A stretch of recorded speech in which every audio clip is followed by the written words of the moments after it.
What up, everyone? I'm LP from YELLOWCARD, and you're watching PITCAM TV. Check it out. Well, I actually have two favorite tattoos. Well, let's talk about both of them. Okay, well, the first one I'll talk about is I'm a huge Predator fan. I actually watched Predator when I was actually pretty much right when it came out. That was the first time I watched it, and I was a fan ever since. Watched it for the first time in French, actually. But this is a tattoo of the Predator himself with his mask off. The tattoo artist that did this was by the name of Parsons, and he lived in Ventura at the time. And he used a pneumatic gun on this. He was an amazing artist. He paused the TV screen, no stencil, and did it. This is the scene where he pulls his mask off. So that's the story behind this tattoo. It's one of my favorite ones. Whenever I, go for it, that's the one. It represents me in every which way. So I love it.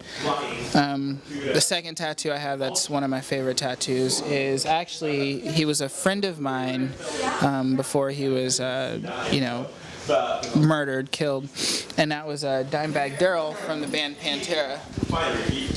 As you can see, I have him here. That's huge. And that was a cool dude. I've actually crashed on his couch for a week. Cool dude. And I just seeing this one now. What is this? This tattoo is, it's actually still in the works. I'm not finished with it yet. But this is my old snake, Ronald. He passed away on the road when we had him on tour with us. The skull is supposed to be me, and the drumstick going through it because I'm a drummer. I've got another Dimebag tattoo of his guitar here, and his arms, 1966 to 2004. That was the year that he died. Harley Davidson. I ride bikes, so I love it. This here is one big piece. This is me, which is the skull, the music notes, because I'm a musician, and the ghost here are the dead great ones that I look up to that drive me in life, so that's why I have them there. I think I recognize this one. Is it Jason? Oh yeah, actually this was a Warped Tour tattoo for Lucky 13, and everyone was getting Sailor Jerry stuff, and I went and I said, I want a Jason tattoo right here. Put it right there. So put it there. This one here is my nickname, Animal. And as you can see, it's Animal, and again the skull theme and the bones. Do you maybe have one that you just got spontaneously? Yeah, actually, I have a few that are pretty spontaneous. I have this here, which my fiance has the other half of this. It's a star, so she's got the other half of that. That was one drunken night of being out at the bars, and we ended up on Hollywood Boulevard in a tattoo shop. This one that I have around my wrist, I don't know if I can say this. Oh, you can. It's German TV. Shit, fuck. Oh, really? You can say it. Oh, well, in that case, believe it or not, this is actually a YELLOWCARD song called Shit Yeah Motherfucker. And it was done as a joke, years ago. It was during the Ocean Avenue days, and it was when all the rap rock was, getting really big, like Limp Bizkit and all that. And one day we were saying, why don't we just write a 3-chord progression and go out there with a couple words and then see how the kids like it, right? So one day at a show, and it never left the dressing room really after that point. We thought it was just, just talk.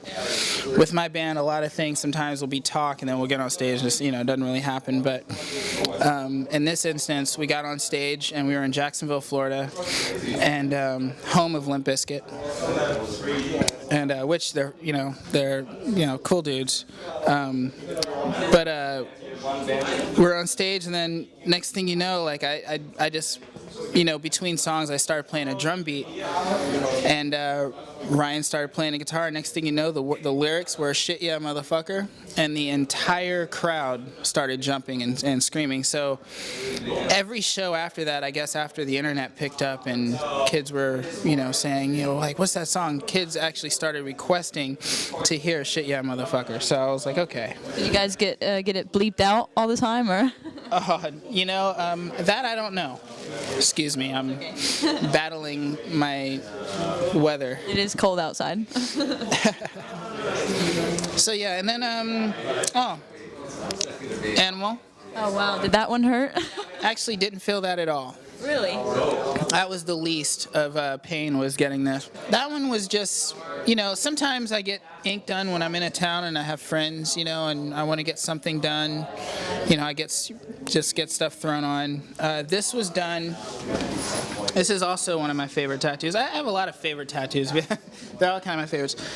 This was done actually by our lighting guy, Cody. And I wanted something that said blood, sweat, and tears because, I wanted it to show the hard work and that I've put into my playing and to really showcase my playing and where I come from. And blood, sweat, and tears on a brick wall because I figured it's what's a hard surface to put it on just to break through, So I got blood, sweat, and tears thanks to Cody, our lighting guy, who does a lot of graffiti work. And It kind of looks new almost. I mean, it's still kind of shiny. this is definitely the newest tattoo I have. Not too long ago, a couple tours ago, I got this done.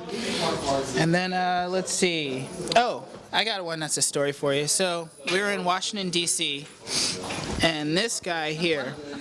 So I had my first tattoo I got when I was 16 years old, and it was actually right here. And I got it here because I wanted to hide it from my dad, because he was he wasn't about tattoos. He was like, man, don't put anything on your skin, this and that. And I was 16, but I was friends with a tattoo artist in Gainesville.